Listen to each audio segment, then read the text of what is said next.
بسم الله الرحمن الرحيم. الحمد لله رب العالمين، والصلاة والسلام على أشرف الأنبياء والمرسلين نبينا محمد وعلى آله وأصحابه أجمعين، أما بعد.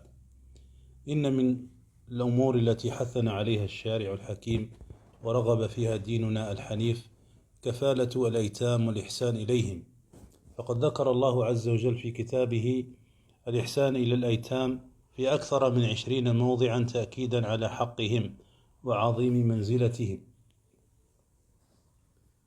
ووبخ الله عز وجل الذي يسيء إلى اليتيم ويقهره، وقرن ذلك بالتكذيب بيوم الدين، فقال سبحانه: أرأيت الذي يكذب بالدين فذلك الذي يدع اليتيم، أي يقهره.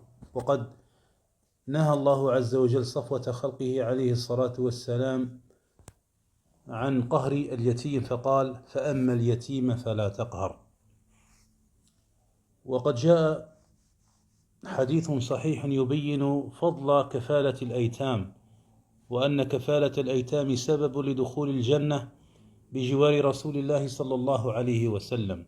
يقول النبي صلى الله عليه وسلم: أنا وكافل اليتيم في الجنة هكذا، وجمع بين السبابة والوسطى، أي الذي يحسن لليتيم ويكفله سواء كان يتيما له أو لغيره، فإنه يكون رفيقا للنبي صلى الله عليه وسلم في الجنة، ولا منزلة في الآخرة أعظم من ذلك. والإحسان إلى اليتيم والعطف عليه سبب لتليين القلب، فقد قال النبي صلى الله عليه وسلم لأحد أصحابه: إذا أردت أن يلين قلبك فأطعم المسكين وامسح على رأس اليتيم. وقد كان صحابة رسول الله صلى الله عليه وسلم يحسنون إلى الأيتام، فهذا ابن عمر رضي الله عنه كان لا يأكل الطعام إلا ومعه يتيم على مائدته يأكل معه.